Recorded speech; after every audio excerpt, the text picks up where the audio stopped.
Hi guys, welcome back to my channel. I'm filming sort of a different video today, but one that you might be interested in. I wanted to share how I'm making these custom beaded bracelets shown here. These are some orders about to go out.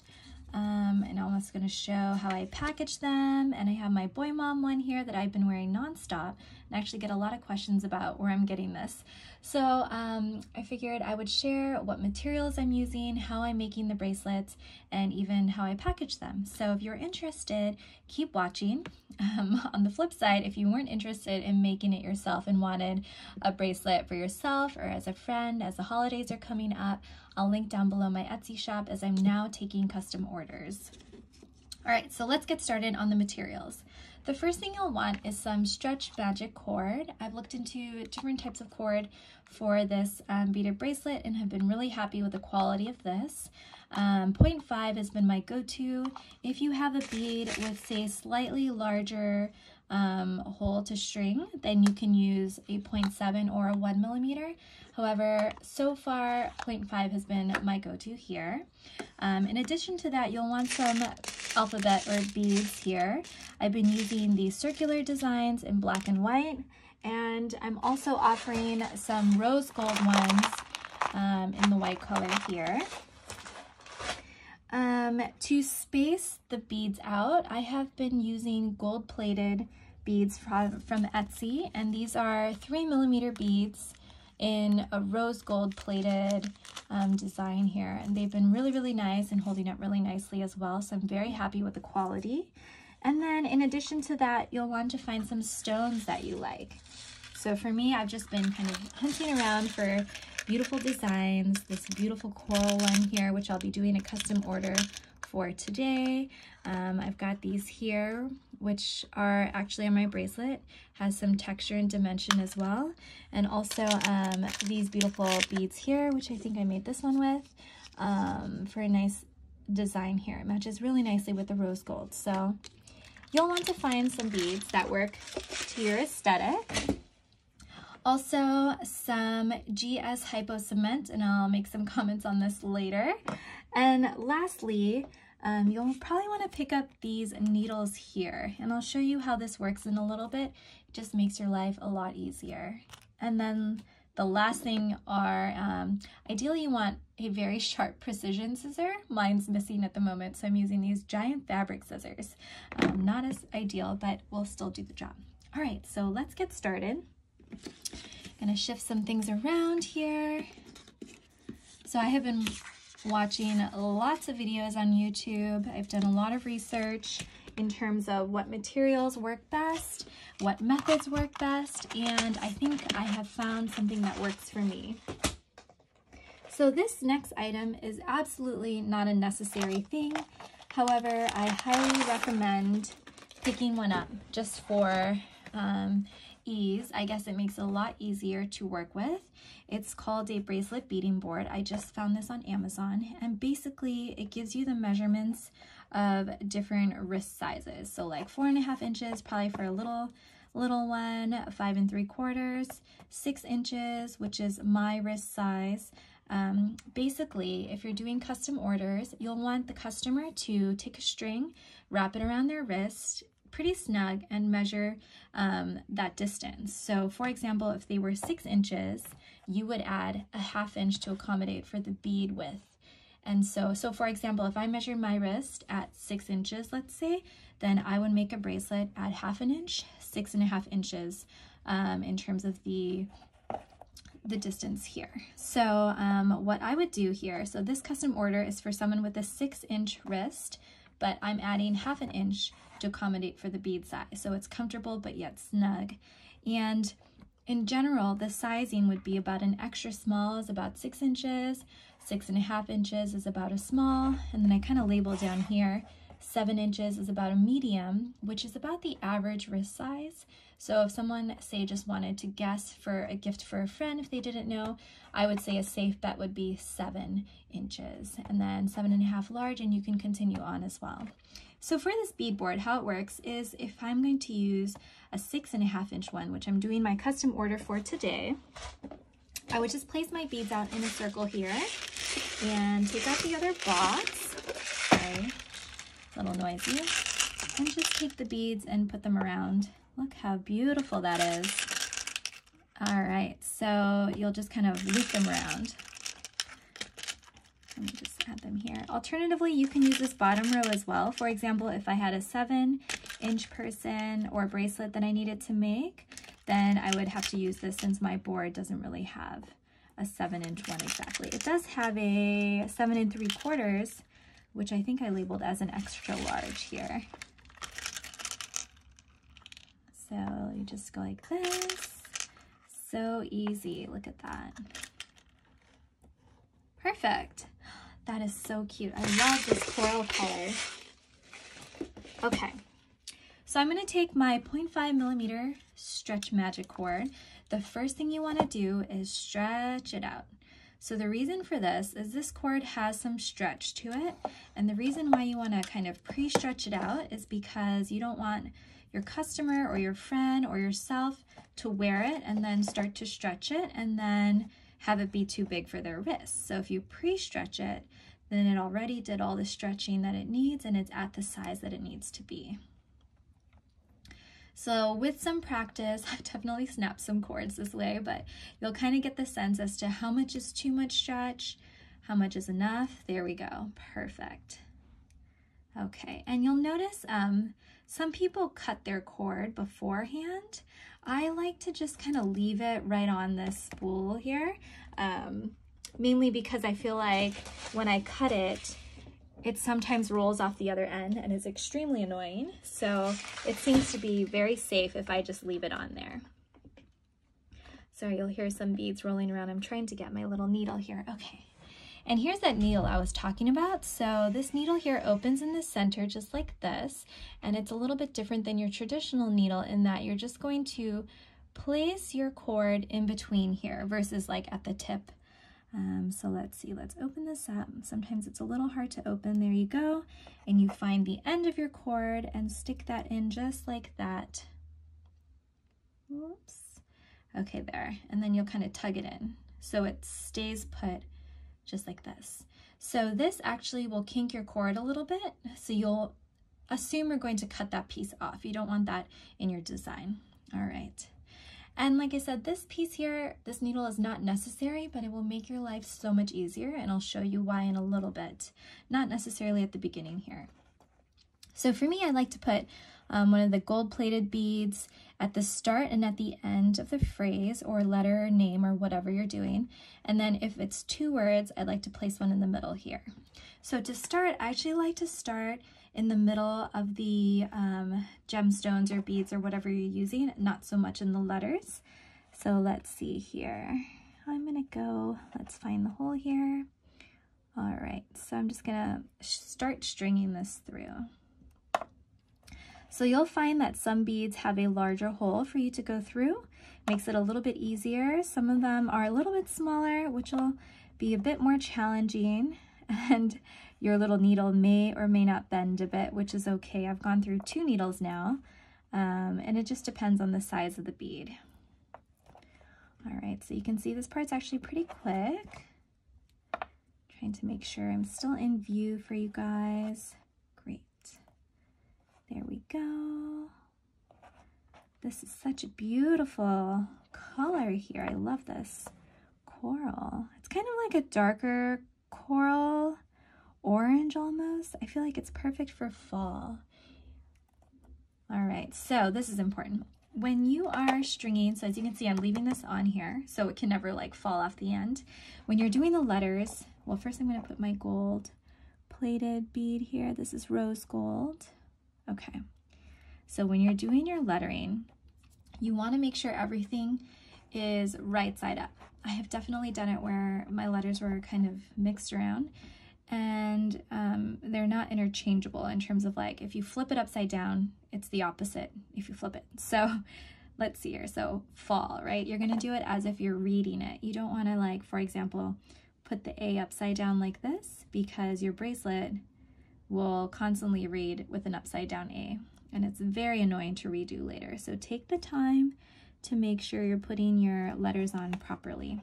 You can always check it as you're going through. And also when you're putting your beads on, especially if you're selling your order, you'll want to make sure that you're finding beads without any flaws. So especially the letters, sometimes there'll be some extra markings, and if so, don't use that piece. So take the time to inspect your letters before you put them on your bracelet, because the worst thing is beading the whole thing and then realizing, oh, there's one kind of faulty bead, then you have to redo the whole thing, and it's pretty annoying. All right, let's see here. Fall Vibes. Actually, you know what? This bee here has kind of a weird, so for example, look at that. That is not ideal. So we're gonna take a pause. I did take a look before I did this, but I guess sometimes, you know, something slips through the cracks. So you'll just look through your beads again. I think this one looks good. All right, perfect. I'm gonna put this away. Okay, so vibes. Okay, almost done. Okay, so after you put all the letters on, before you continue, check it. This is really important because if you made a mistake, you can pause right now. Okay, everything looks perfect. All right, we've got the rose gold, letter rose gold, and then we're gonna end it with another rose gold bead here at the tip. Perfect. All right, and then I'm just gonna string the rest through. Let's see, easy. So the order of this doesn't really matter unless you're doing it in a special way, but for me, I'm just gonna put these on here. Almost done. And this bead board is really nice because it also holds the beads and that they're not rolling all over the place. I did see alternatively you could use like a felt cloth underneath to help with kind of losing the beads and having them roll around. As you can imagine, the round ones definitely make their way all around, but this holds them in place and measures everything for you. All right, so you can always double check, make sure that looks great. Beautiful. So this is where I feel like this extra step really adds a lot of durability to the bracelets. And it's maybe not necessary if you're doing it for fun, just for yourself, but I think if you're gonna sell or gift it to someone, especially with kids, you wanna make sure it's pretty durable. So I'm gonna kind of move that aside. This is where the needle comes in handy. So what we're gonna do is string it again. So this is actually gonna be a double strung bracelet here. So I'm gonna go back in with my needle here, just like that, and just pop these down. Just like that, perfect. So as you can see, the first step when you were stringing the bracelet or stringing the little beads on wasn't very necessary to have a little needle, but I think for this part, when you string it back through, just because there's less space, it's really nice to have this needle. There we go. Sorry, there's some movement. My little doggies are running around the room here. Okay, so let's see. This coral bead is a little bit, the hole is a little bit smaller, so I'm having to tug down just a bit because it's a little thicker now. You can see there's 2 cords going in, which is taking up more space inside, but they're going to be nice and safe. So it's worth it to do this extra step, especially if you're selling or even gifting. But I guess if you're doing it just for yourself, maybe it's like, oh, I'm going to be careful. But if you're giving it to someone else, I feel like you'll want to take the extra step to make sure your product is secure. All right, and you can see through the letters because they're a larger hole, they just kind of slide right through, super easy. And you can take your time and see like, okay, is it getting stuck on anything? A little bit here. Okay, good. Let's see, I might need a little bit cordage here. Good. So sometimes it gets a little confusing. There we go. All right, shift that through. Good. Almost done. So hopefully this is focusing so that you guys can see what I'm doing. All right. Very good. Just pushing this one through. 2, 3, come on. All right. And we're almost done here. Well, at least with this part. So I'm going to be a little greedy and take 3 there. You can definitely do 1 by 1, but I guess the advantage of having the needle is that you can string a couple at the same time. All right. right, here is our last bead. Okay, perfect. So now, okay, so what you'll want to do is try to pull down. We want to reduce this middle space right here to where the beads are practically touching. So to do that, you're just going to kind of gently tug on both sides until the space starts to shorten. And depending on how thick your beads are or the hole in the beads, it takes a little bit more time to do if they're a little bit more snug, like this one here. So let's see. Where are you guys not going down? Let's see here. Let's see. Push it down. There we go. Okay, that's getting smaller now. Want to put some on this side.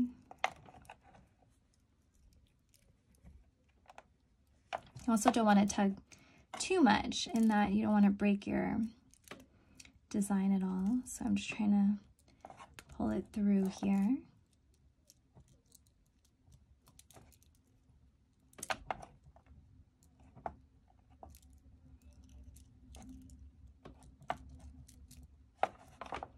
Okay, we're getting close. You see, there's still a little bit more of a space than I'd like to see. Cinch that around. There we go. Good. Let's see. Maybe just a little bit more. So I'm just gently tugging here, not too much, and that you don't want to snap anything at this point. Okay, let's see. That looks really nice. Okay, so now we have barely a gap in between, enough of a spot to do a knot, and our needle here, so put that somewhere safely. Let me tuck that away. Okay, oops. So now what you want to do is at this point we can now disconnect from the main cord. So I'm just cutting this, and at this point you can just kind of wrap this up. Just like that. And you can put that away. And now we're stuck with two end pieces here. So what I like to do, and what I've experimented with, is 2 surgeon's knots. And that's what I do to close mine. And depending on the bead size, sometimes I'll do an extra knot at the end, but just depends on how big this little hole is, because that's where I'm going to hide my knot. So the first thing I do is crisscross like this, just like a normal knot. And I'm going to tuck this under one time, pull it up from the top. Oops, okay, sometimes it falls out. So we've got the 2 pieces. You're just basically doing a knot. Take this out. So I have just a regular knot. So the difference between that and a surgeon's knot is you're going to flip that under one more time. Now you've got 2 loops, and it looks just like that, and you're going to cinch that down. Okay, just like that. Sorry, the lighting keeps changing here. All right, so the next thing we're going to do is we're going to do that one more time. So I'm going to take, again, crisscross here, loop it under once, which is 1 knot, and then we're going to loop it under a second time for the surgeon's knot here. So now we're looped twice, and you're going to cinch that down. So we're going to try and figure out, you want to tighten on both ends here. All right, let's see. Good. So once that's tight enough, kind of evaluate the knot and the hole that you need to get it into, because we're going to add some glue and hide the knot inside the bead. If you have enough space, I would go ahead and do a 3rd knot, but for this bead set, these are kind of smaller. I don't have the space, so I'm going to have to end it with 2 surgeon's knots. And now you're going to carefully take your precision scissors. Again, these are not it, but cut one end off, and then I'm going to cut another end off here. Try and get as close as you can without actually cutting the knot. As you can see, I have some tails here. That's okay. I can easily hide that inside one of the beads here. All right, so you can see they're double strung. Each bead has 2 strings inside of it, so it's extra strong, and now we're going to make it even stronger. So we're going to use this GS Hypo Cement, And a little tip about this, you don't need to push at all because the glue just seems to flow out. It can get a little messy, so you'll want kind of like a wipe or a tissue or something on the side. Actually, I'm using a wet wipe here. Tissue might stick to it, so paper towel or a wet wipe. And so I'm going to pop this open here. And sometimes it's a little bit tight to open, so give me a second. There we go. All right, so now you can see it's already starting to flow out. Find your knot, add some glue all around, and you have a little bit of time, not a ton, but just a little bit. So while you're at it, close the glue, because if you don't shut it, it's going to keep coming out. And now what you want to do is pull the bead over your knot. Hopefully that captured it. So now the knot is inside this bead right here. And there you go. So we're just going to let that settle in. Okay, so it takes about, I would give it 24 hours before wearing it, or you know, having someone else wear it, just to get the glue some time to settle. But you'll know, since you started across from the letters, kind of directly across, if you did it my way, that your knot is hidden somewhere in here in one of those beads. All right, so what you'll do next is you'll want to package it if this is a custom order. So what I'm gonna do is move that aside. As you can see, I've had these other ones here, and I basically just put them on this little cardstock here. So I've got little cutouts here. I'm just gonna take these pieces out.